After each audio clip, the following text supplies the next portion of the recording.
वेदाहमेतं पुरुषं मान्तं आदित्यवर्णं तं से परस्तां तमेव विदित्वाति मृत्युमेति नान्यपन्था विद्यते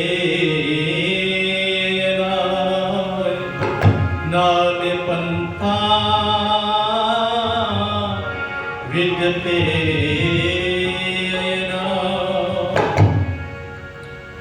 के निर्धन कहे धनवान सुखी, धनवान कहे सुख राजा को बारी, और राजा कहे चक्रवर्ती सुखी, चक्रवर्ती कहे सुख इंद्र को भारे, इंद्र कहे ब्रह्मा जी सुखी, और ब्रह्मा जी कहे सुख शिव त्रिपुरारी। पर तुलसीदास विचार कर कहे प्रभु भजन बिना जगत दुखारे। पर तुलसीदास विचार कर कहे प्रभु भजन बिना ये जगत दुखारे। आइए प्रभु भक्ति का भजन आप लोगों की सेवा में प्रस्तुत है। ओम ही ओम तू गाए जा, ओम ही ओम तू गाए जा, ध्यान प्रभु का लगाए जा। ओम ही ओम तू गाए जा, ध्यान प्रभु का लगाए जा। ओम ही ओम तू गाए जा, ध्यान प्रभु का लगाए जा। प्रभु नाम की भक्ति करके ओम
हर पीड़ा तू हरते जाना, ओ सुखे अभिलाषी बंदे, हर पीड़ा तू हरते जाना। दीन दुखी का बनो सहारा, परोपकार भी करते जाना, ओ सुखे अभिलाषी बंदे, हर पीड़ा तू हरते जाना। शुभ कर्मों की सुगंधी से ही जीवन को महकाएगा, ओम ही ओम तू गाएगा, ज्ञान प्रभु का लगाएगा, ओम ही ओम तू गाएगा, ज्ञान प्रभु का लगाएगा। प्रभु नाम की भक्ति करके, अरे ओम नाम का सुमिरन करके जीवन सफल बनाएगा, ओम ही ओम तू गाएगा, ज्ञान प्रभु का लगाएगा।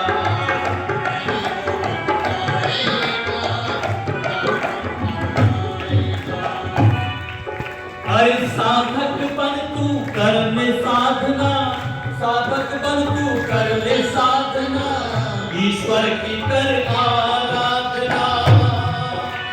साधक बन तू साधना कर ले, ईश्वर की आराधना कर ले।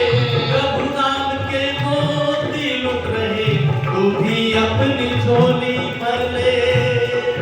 हर प्रभु नाम के मोती लुट रहे, तू भी अपनी झोली भर ले। आजा आजा, अरे आजा भी प्रभु शरण में, आजा भी प्रभु शरण में, आनंद घर को पाएगा, ओम ही ओम तू गाएगा, ज्ञान प्रभु का लगाएगा, ओम ही ओम तू गाएगा। प्रभु नाम की भक्ति करके, प्रभु नाम की भक्ति करके जीवन सफल बनाएगा, ओम ही ओम तू गाएगा, ज्ञान प्रभु का लगाएगा।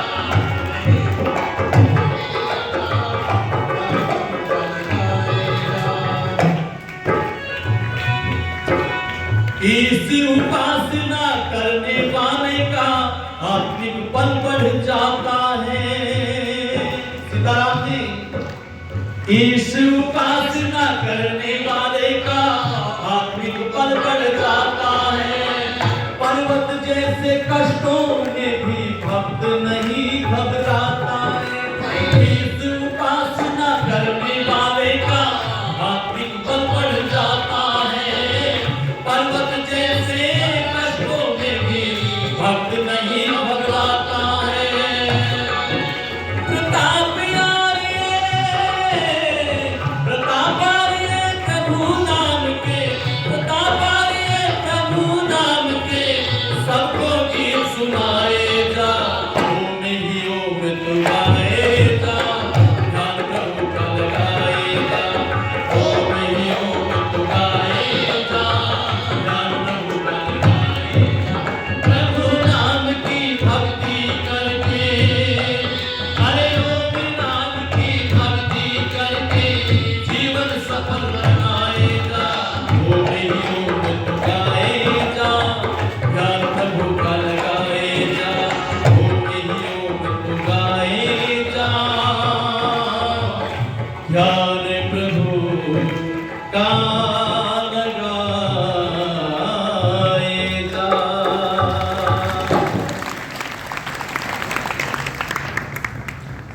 परमपिता परमात्मा का धन्यवाद करने के पश्चात 7 दिवसीय वेद प्रचार सप्ताह का यह कार्यक्रम आप लोगों के मध्य चला हुआ है, जिसमें आर्य जगत के उच्च कोटि के विद्वान पूज्यपाद आचार्य डॉक्टर वेदपाल जी बहुत ही कुशल संचालन कर रहे इस कार्यक्रम का पूज्यपाद स्वामी ब्रह्मानंद जी सरस्वती, हमारे तीनों सन्यासीगण, आर्य समाज नागौरी गेट के बहुत ही उच्च कोटि के पुरोहित, आदरणीय श्री कर्मवीर शास्त्री जी, आर्य समाज नागौरी गेट के बहुत ही यशस्वी प्रधान श्री हरि सिंह सैनी जी, मंत्री श्री नरेंद्र पाल मिगलानी जी, प्रचार मंत्री एवं जो प्रसाद की बहुत बढ़िया व्यवस्था कर रहे हैं ऊपर श्री राधेश्याम आर्य जी, कोषाध्यक्ष भाई श्री सत्य प्रकाश गोयल जी, कार्यकारी प्रधान श्री देवेंद्र सैनी जी, आर्यनगर से हमारे बीच पहुंचे हमारे बड़े भाई श्री सीताराम आर्य जी,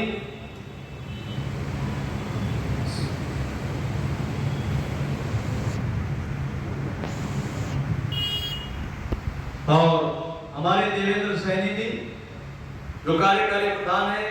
आदरणीय स्वामी जी कह रहे हैं कि आप उन्हें भूल जाते हो, मैंने कहा नहीं, ऐसी बात नहीं है। आदरणीय श्री राम कुमार आर्य जी, सभागार में उपस्थित सभी धर्मिष्ठ बंधुओं, वंदनीय पूजनीय मातृशक्ति, जो विभिन्न आर्य समाजों से बनाए हुए समस्त आर्य सज्जन, समस्त विद्यालयों से आए हुए समस्त छात्रगण, समस्त हमारी बेटियां बहनें छात्राएं, उनकी समस्त गुरुजन, अध्यापकगण, अध्यापिकाएं बहनें और मेरा बड़ी कुशलता से सहयोग कर रहे भाई सुखदेव आर्य जी, बहन संगीता जी, आइए थोड़ी सी बातें आपके बीच रखता चलूं। यह कार्यक्रम 15 अगस्त से शुरू होकर के आज 20 अगस्त तक पहुंचा है। ऋषियों ने कहा है कि ये संसार के लोगों, अगर तुम सुख प्राप्त करना चाहते हो, आनंदमय जीवन प्राप्त करना चाहते हो, तो अपने घरों में 5 यज्ञों का करना प्रारंभ कर दो। और फिर उन्होंने कहा है कि जो व्यक्ति 5 यज्ञों को अपने जीवन में धारण कर लेता है, वह व्यक्ति जीवन पर्यंत आनंद प्राप्त करता है। तो पहले यज्ञ के बारे में मैंने शुरू में चर्चा की थी, जिसे ब्रह्म यज्ञ अर्थात ईश्वर की संध्या उपासना आदि और 8 ग्रंथों का पठन पाठन, और दूसरे यज्ञ जो हम रोज यहाँ पर देव यज्ञ करते हैं, और तीसरा पितृयज्ञ। आज परिवारों में परेशानियां क्यों देखने को नजर आ रही हैं? आज परिवार टूट रहे हैं क्यों? और एक होम बन रहे हैं ये क्यों? वृद्धा आश्रम में हमारे बुजुर्ग जा रहे हैं, इनकी तो हमारे देश में कोई आवश्यकता नहीं थी वृद्धाश्रम की।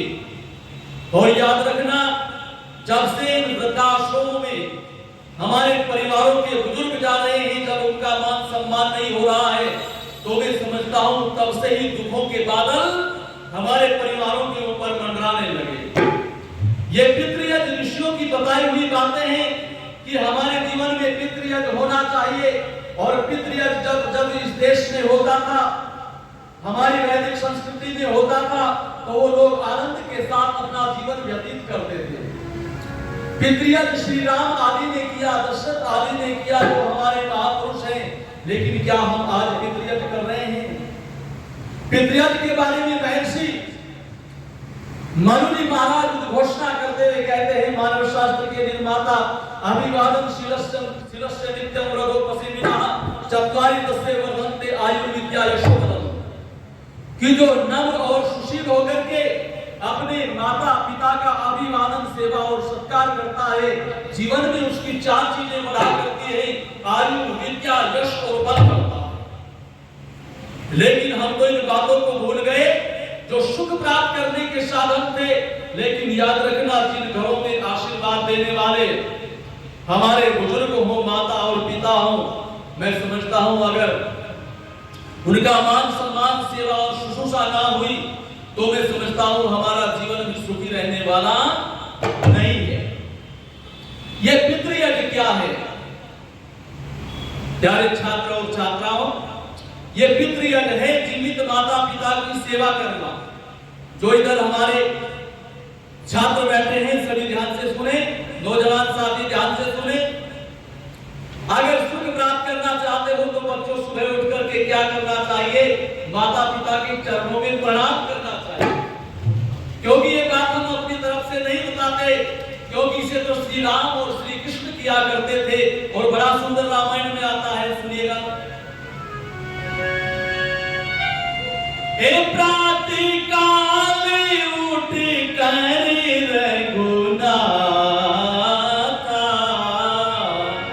मात पिता गुरु ना वही माता।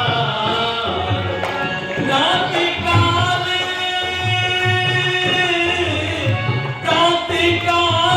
उठ कर रघुनाथा,